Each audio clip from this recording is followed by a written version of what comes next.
সংখ্যার জগৎটা কিন্তু বেশ অদ্ভুত আর রহস্যময়, তাই না? আমরা প্রতিদিন যে সাধারণ সংখ্যাগুলো দেখি তার মধ্যেই এমন কিছু লুকিয়ে আছে যা আমাদের চিন্তাভাবনাকে পুরোপুরি বদলে দিতে পারে। চলুন আজ সেই রহস্যের গভীরে ঢোকা যাক আর খুঁজে বের করা যাক মূলদ আর অমূলদ সংখ্যার আসল পরিচয়টা কি। এই সংখ্যাটার কথাই ধরুন, পাই।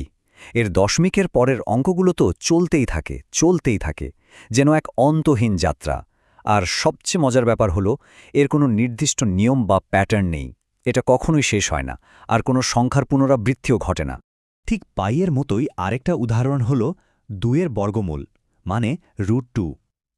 এর দশমিকের পরের সংখ্যাগুলো একই রকম, অন্তহীন, আর কোনো পুনরাবৃত্তি ছাড়াই এগিয়ে চলে। এরও কোনো শেষ নেই।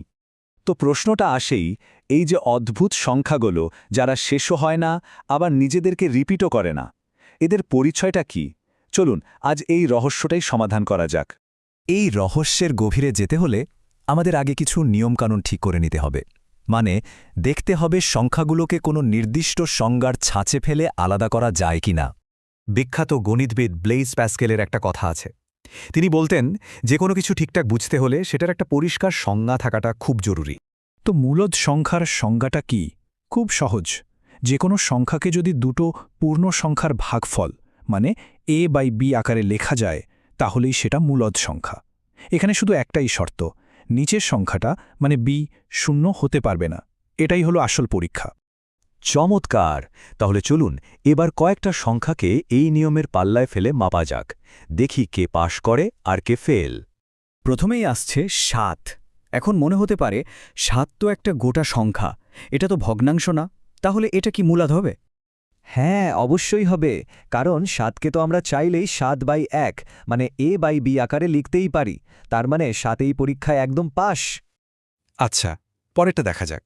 0.281, এটা একটা দশমিক সংখ্যা, এটার কি হবে? এটাও একটা মূলদ সংখ্যা, কারণ এটাকে আমরা খুব সহজেই 281/1000 এই ভগ্নাংশ আকারে লিখতে পারি। মানে এটাও আমাদের সংজ্ঞার ভেতরেই পড়ছে। এই টেবিলটা একটু খেয়াল করে দেখুন। এখানে ভগ্নাংশ আছে, মাইনাস সংখ্যা আছে, পূর্ণ সংখ্যা আছে, এমনকি শূন্য আছে। দেখতে একটা এক এক রকম হলেও এদের সবার মধ্যে কিন্তু একটা মিল আছে। প্রত্যেকটাকেই a/b আকারে প্রকাশ করা যায়। তো এতক্ষণ তো আমরা তাদের কথা বললাম যারা নিয়ম মেনে চলে। এবার ফেরা যাক তাদের কাছে যারা এই নিয়মটা মানতে নারাজ, আমাদের সেই রহস্যময় সংখ্যাগুলোর কাছে। পার্থক্যটা এখানেই একদম পরিষ্কার। একদিকে মূলদ সংখ্যা, যাদের দুটো পূর্ণ সংখ্যার অনুপাতে লেখা যায়, আর অন্যদিকে অমূলদ সংখ্যা, যাদের কোনোভাবেই ওই a/b আকারে লেখা সম্ভব না, আর এজন্যই ওদের দশমিকের পর সংখ্যাগুলো কোনো নিয়ম না মেনে চলতেই থাকে। আর এই তালিকাতেই দেখুন আমাদের সেই পুরনো বন্ধুরা ফিরে এসেছে। পাই, √2, √3, এমনকি গোল্ডেন রেশিও আর অয়লারের সংখ্যা ইও আছে। এরা সবাই হচ্ছে অমূলদ সংখ্যার দুনিয়ার বাসিন্দা। এখন মনে হতেই পারে, আচ্ছা ঠিক আছে বুঝলাম, কিন্তু এই মূলদ অমূলদ ভাগাভাগি করে লাভটা কি? এটা কি শুধু গণিতের বইয়ের মধ্যেই সীমাবদ্ধ? একদমই না। আসলে সংখ্যার এই চরিত্রটা বোঝা, মানে কোনটা মূলদ আর কোনটা অমূলদ, এটা গণিতের সমস্যা সমাধানের একটা একেবারে মৌলিক দক্ষতা। এটা ছাড়া বড় বড় সমস্যা সমাধান করা প্রায় অসম্ভব। বিশ্বাস হচ্ছে না?